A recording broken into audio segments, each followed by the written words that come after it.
Voici tous mes plans mis à plat. Ici j'ai les éclairages avec les commandes. Ici j'ai les prises, les volets, tout ce qui est télécom, RJ45 et antenne. Et j'ai mon plan pour les boîtes d'encastrement pour savoir tous les trous que je vais devoir faire et le nombre de trous que je vais faire à quel endroit. Tous ces plans vont me servir à faire l'inventaire pour la commande du matériel. Et je vais ramener tous ces plans, je vais les accrocher au mur sur mon chantier. Ils ne vont pas me quitter jusqu'à la fin. Et c'est ce qui va me servir de guide et de fil conducteur. À présent, on va faire l'inventaire de tout l'appareillage selon notre premier pointage. On va commencer par les éclairages, ensuite on va faire les prises et tout le reste. Pour ce faire, je vous invite à cliquer sur le lien en dessous de cette vidéo qui vous emmènera vers un fichier Google Sheet, en fait qui est un fichier Excel sur Google. Donc c'est un fichier que je vous ai préparé et c'est un fichier que j'utilise pour la plupart de mes chantiers, dans lequel je fais l'inventaire par pièce de tout ce qu'on a. Donc on a ici les points lumineux, les commandes, les prises et tout le reste. Ce fichier, vous pouvez tout aussi bien l'exporter ou le télécharger au format Excel et l'ouvrir soit avec Excel, soit au format OpenOffice.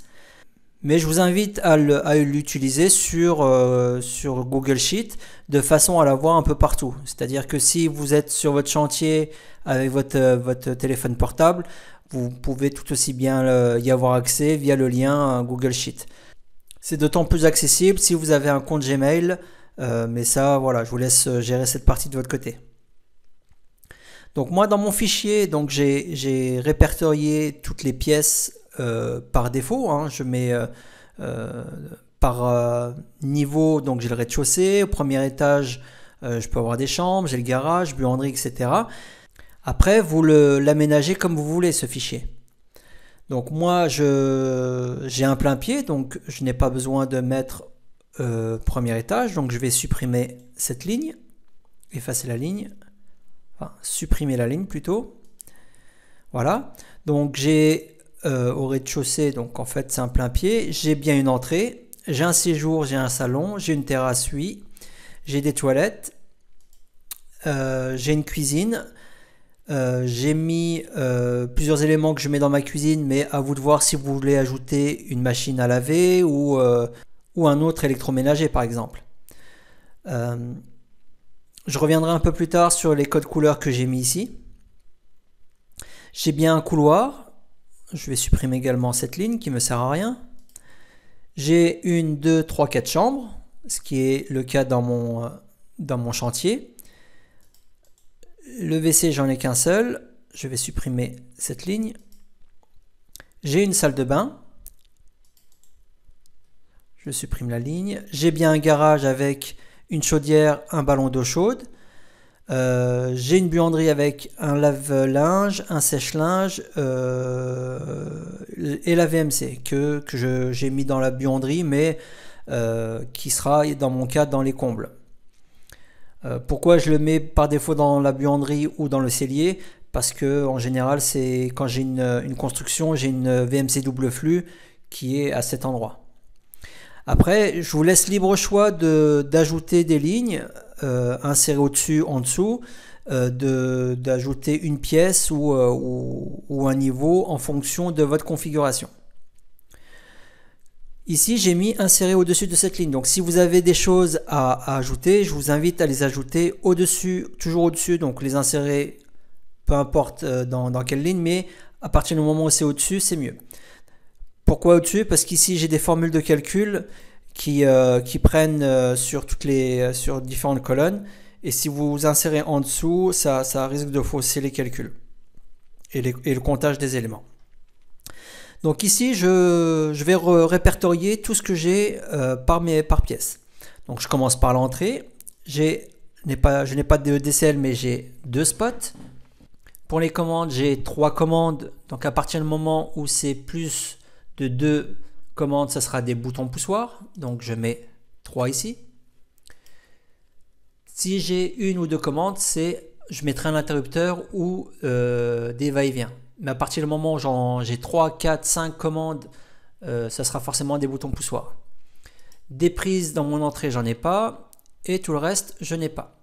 Ici, j'ai mes boîtes d'encastrement, des simples, doubles, triples ou quadruples.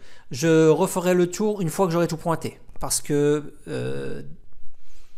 est possible que mes commandes soient couplées sur le même pan de mur que d'autres commandes. Du coup, je ferai le cumul plus tard. Dans mon séjour, j'ai compté 9 spots. Je n'ai pas d'applique. J'ai 3 boutons poussoirs. J'ai 4 prises. J'ai une prise RJ45 et une prise TV. Et j'ai également un volet roulant. Dans mon salon, j'ai compté 10 spots et j'ai un seul interrupteur. Des prises, j'en ai 7 prises. J'ai une RJ45 et des TV, j'en ai 2. J'ai la TV plus la parabole plus un volet roulant. La terrasse, pour la terrasse, j'ai un éclairage extérieur commandé par un interrupteur. J'ai une prise extérieure qui sera une prise étanche et c'est tout ce que j'ai. Pour mon toilette, j'ai une ampoule au plafond, donc ce sera un DCL et un interrupteur. Pour ma cuisine, j'ai 6 spots. J'ai 2 commandes, des va-et-vient. Pour la cuisine, tout ce qui est prise, je l'ai répertorié en dessous. Donc pour le plan de travail, j'ai 4 prises, une plaque qui ne sera pas une prise, mais ça sera une sortie de câble. Tout ce qui est plaque de cuisson, ça c'est une sortie de câble. Le lave-vaisselle, une prise. Le réfrigérateur, une prise. Le four, une prise. La hotte, une prise. Pour le four, autant pour moi, je mets en général une sortie de câble. Donc en général, les sorties de câble, ce sera pour la cuisine, pour la plaque de cuisson et pour le four. La hotte et le micro-ondes, une prise. Et c'est tout pour ma cuisine. Dans mon couloir, j'ai des spots. On va partir sur 5 spots. J'ai 3 commandes, donc ce sera des boutons poussoirs. J'ai 2 prises. Et c'est tout. Pour toutes mes chambres, j'ai la même configuration, à savoir un DCL, un interrupteur, 3 prises, un RJ45, un télé et un volet roulant. Donc là, je peux sélectionner tout ça. CTRL-C, je copie.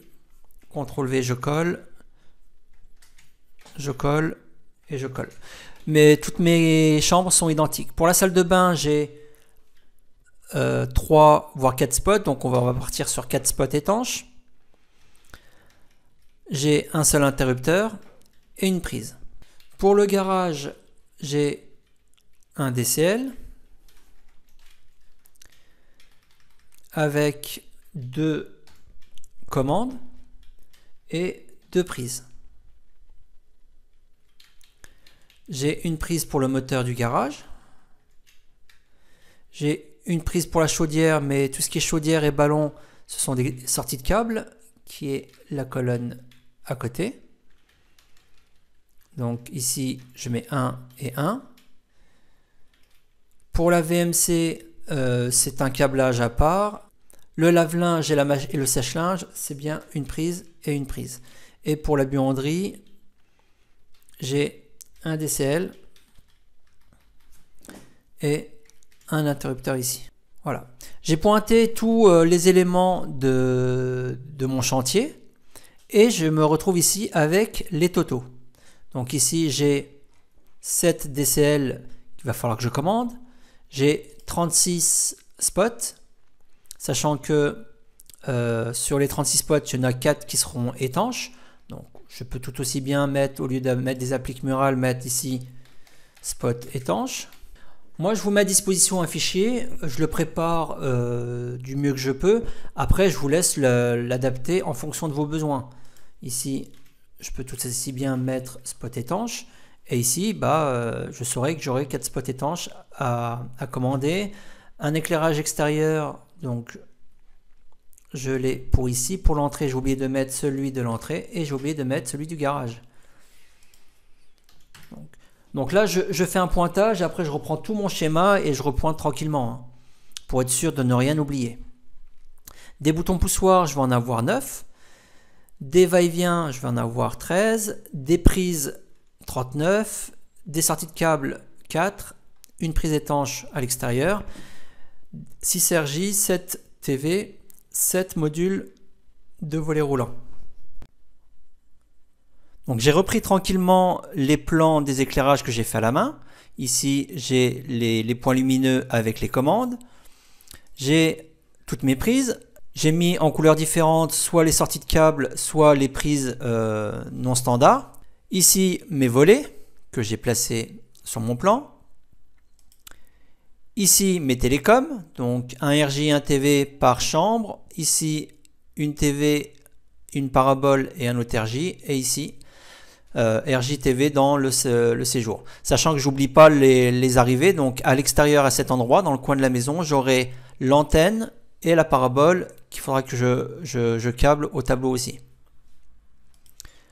Et enfin, j'ai pris mon temps, j'ai superposé tous les plans qu'on vient de voir, et j'ai pointé toutes les boîtes d'encastrement. Donc une boîte d'encastrement, c'est une boîte qui va être encastrée dans le placo en diamètre 67 mm, qui va accueillir soit une prise, soit un volet, soit une commande, un interrupteur ou un bouton poussoir. J'ai mis en vert toutes les prises isolées, indépendantes, et toutes les autres prises doubles, triples, quadruples ou différentes de mes boîtes standards. Je les ai mises en couleur. Ici, par exemple, pour la cuisine, j'ai deux boîtes. J'ai une boîte double dans laquelle je vais avoir une prise double. Ici, je vais avoir la même chose. Pour la plaque de cuisson, on mettra toujours une boîte un peu plus grosse, donc de 83 mm, pour accueillir les dominos et le câble en 6 carrés pour la plaque. Ici, pour mon salon, par exemple, j'ai choisi de mettre deux boîtes quadruples. Ici, ma première boîte accueillera 4 prises, et dans celle du dessous, j'aurai deux TV, donc la TV, la parabole, la RJ pour la box, et il me restera l'emplacement pour mettre une prise. J'aurais pu mettre une triple et une quadruple, donc ici que les télécoms et ici les 4 prises, mais j'ai préféré mettre 2 de 4 pour que ça soit plus uniforme. Ici j'aurai mon interrupteur pour mes spots d'entrée et mon interrupteur pour l'éclairage extérieur. Dans mon plan initial que j'avais pris sur le plan de l'architecte, la porte s'ouvrait dans l'autre sens, mais comme je vous avais dit, finalement elle s'ouvrira dans ce sens là. Dans chaque chambre, j'aurai des boîtes simples pour les volets, les commandes, donc les interrupteurs, les prises, et j'aurai à chaque fois une boîte triple dans laquelle je mettrai une prise, une TV, une RJ. Ici, j'ai une boîte triple qui va accueillir mes 3 boutons poussoirs, celle pour le couloir, celle pour le séjour et celle pour mes 2 spots d'entrée. Et ici également une boîte double pour accueillir le BP entrée et BP séjour. Donc je prends bien mon temps pour ne rien oublier et je pointe toutes les boîtes d'encastrement pour les recompter et les remettre sur mon plan de mon étude. Ici, j'ai mis à jour mon fichier d'inventaire sur lequel j'ai pointé, j'ai tout repointé, y compris les différentes boîtes. Donc j'ai mis une boîte simple, la boîte 83 mm pour la plaque de cuisson qui sera plus grosse pour accueillir les gros dominos, les boîtes doubles, triples, quadruples, et ainsi tout mon comptage est fait avec tous les totaux. Je vous montre ici à quoi ressemblent les boîtes. Donc ce sont des boîtes qui ressemblent à ceci. Donc il y a différentes marques, hein. Il y a Eurome, forcément du Legrand, du Schneider, on a toutes les marques des grands constructeurs. Donc tout ceci, ce sont des boîtes simples. Certaines sont étanches, d'autres ne le sont pas, en fonction de nos besoins et surtout des besoins énergétiques et tout ce qui est étanchéité à l'air. On a des boîtes doubles, des boîtes triples, des boîtes quadruples qu'on a ici qui vont accueillir 4 éléments. On pourrait mettre 3-4 boîtes l'une à côté de l'autre, mais esthétiquement ça fait plus beau d'avoir tous les éléments avec une plaque de finition qui englobe tous les appareillages. Voici pour ma première partie d'inventaire pour tout ce qui est appareillage.